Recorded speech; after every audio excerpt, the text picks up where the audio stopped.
I've always believed that abandoned places have a voice.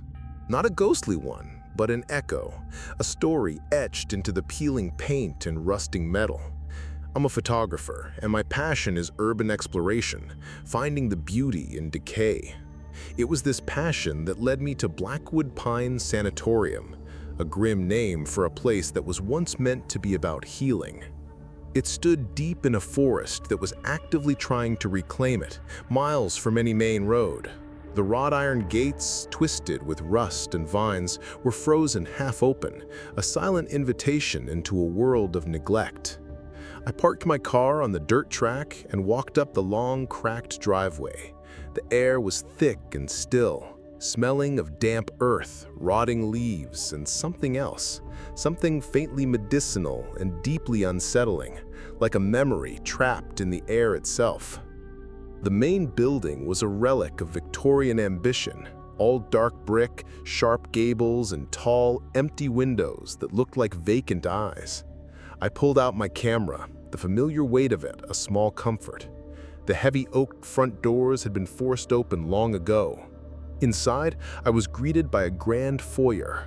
A sweeping staircase, its banister thick with cobwebs, rose into the gloom of the upper floors. Light struggled through the grimy arched windows, illuminating swirling dust motes in the air. The silence was absolute, so heavy it felt like a pressure against my eardrums. I began my exploration on the ground floor. Administrative offices with ransacked filing cabinets, a cavernous dining hall with overturned tables. I took photos, capturing the haunting stillness of it all. That's when I heard it for the first time. A soft, high-pitched sound, almost like a giggle, carried on the air from somewhere deep within the building. It was so brief that I immediately rationalized it away. It had to be the wind whistling through a broken pipe or a loose window frame. Standard sounds in a ruin like this. I told myself that, but a cold knot still formed in my stomach. I was not alone here. I had explored most of the floor and was about to head back down when I noticed one last door at the end of a short side corridor. Unlike the others, it had a small, faded sign on it, "Recreation Room."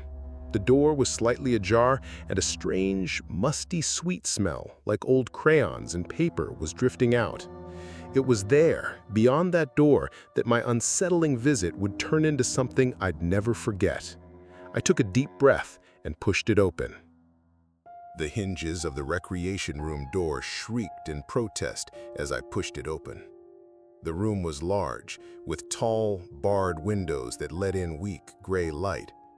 The air inside was thick with the scent of decay, but underneath it was that cloying smell of old paper and wax. Most of the furniture was gone, leaving a vast, empty space. But the walls were alive. From floor to ceiling, they were covered in a chaotic collage of children's drawings, taped or tacked onto the plaster. Suns with smiling faces, lopsided houses with smoke curling from their chimneys, and stick-figure families holding hands. A gallery of forgotten childhoods. I walked slowly into the center of the room, my boots crunching on fallen plaster. My camera felt heavy and useless. This was something beyond photography. This was a place of ghosts, not in the literal sense, but ghosts of memory, of moments. I ran my fingers gently over one of the drawings, a blue horse with too many legs. The paper was brittle, and a corner crumbled to dust at my touch. A profound sadness washed over me, a feeling far more powerful than the initial fear I had felt in the hallway. These weren't just patients, they were children, trapped in this decaying prison, trying to paint a happier world on the walls. As my eyes adjusted, I started to notice a darker theme woven into the tapestry of innocent art. Some drawings were off. A family portrait where the faces were scribbled out with black crayon. A playground scene where one of the children was lying on the ground, separate from the others. My unease returned, sharp and cold. It was as if the children's fears had bled onto the paper along with their hopes. Then I saw the one that made my blood run cold. It was in a corner, partially hidden behind a peeling strip of wallpaper. It was a drawing of a game of hide and seek. Several small stick figures were crammed into hiding spots, under a bed, behind a tree. But the seeker was different. It wasn't another child. It was a tall, unnaturally thin figure drawn in heavy black crayon with long arms that stretched almost to the ground. It had no face, just a blank circle. It wasn't seeking, it was looming, hunting. Below the drawing, in shaky, childish letters, was the name Lily. A sudden, intense chill swept through the room, so cold it felt like a physical presence passing me through. I told myself it was just a draft from the broken window, but the air was perfectly still. I could feel the hairs on my arms and the back of my neck stand on end. The feeling of being watched was no longer a vague paranoia, it was a suffocating certainty.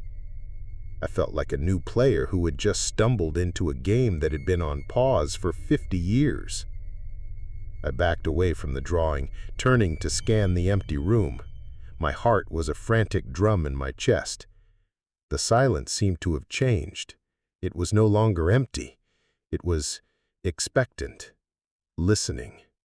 I raised my camera more out of a need to put something between me and the room than to take a picture. Looking through the viewfinder, I panned slowly across the far wall. The lens seemed to magnify the oppressive emptiness, the deep shadows in the corners. And for a split second, as the lens passed over a dark doorway leading to what must have been a storage closet, I thought I saw it. A shape, tall, thin, and dark, just for an instant before it was gone.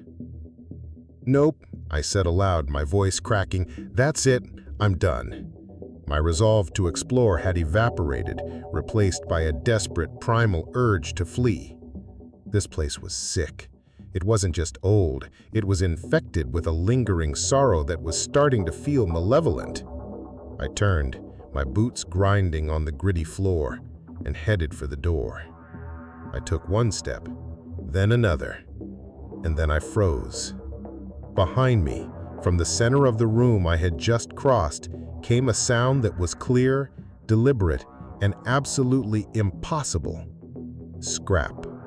The sound of a small shoe dragging softly across the floorboards. Time seemed to warp and stretch in the silence that followed the scraping sound. Every rational explanation my brain scrambled to offer felt pathetic and absurd. A rat dragging something? No. The sound was too light, too specific. Plaster falling from the ceiling?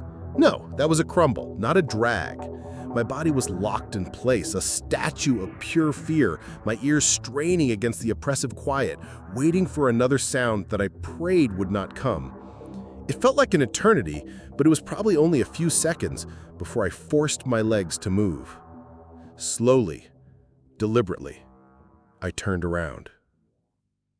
The room was exactly as I had left it. Empty. Vast. The children's drawings stared back at me from the walls, their crayon smiles seeming to mock my terror. There was nothing on the floor, no fallen debris, no sign of what could have made the sound. The absolute absence of a cause was 1,000 times more terrifying than seeing a figure in the shadows. My mind was reeling, trying to reconcile the clear auditory evidence with the stark visual reality. The disconnect was dizzying, a form of psychological vertigo. I started backing away towards the door, my eyes scanning every dark corner, every pile of rubble. I did not dare turn my back on the room.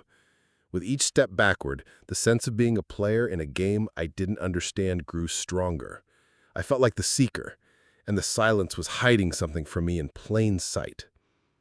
As my hand fumbled behind me for the doorframe, a new sound reached me. It was not a scrape this time. It was a whisper, so faint it was like a breeze carrying a single word right into my ear. It sounded like a little girl, her voice thin and dry as dust. "Ready." That was it.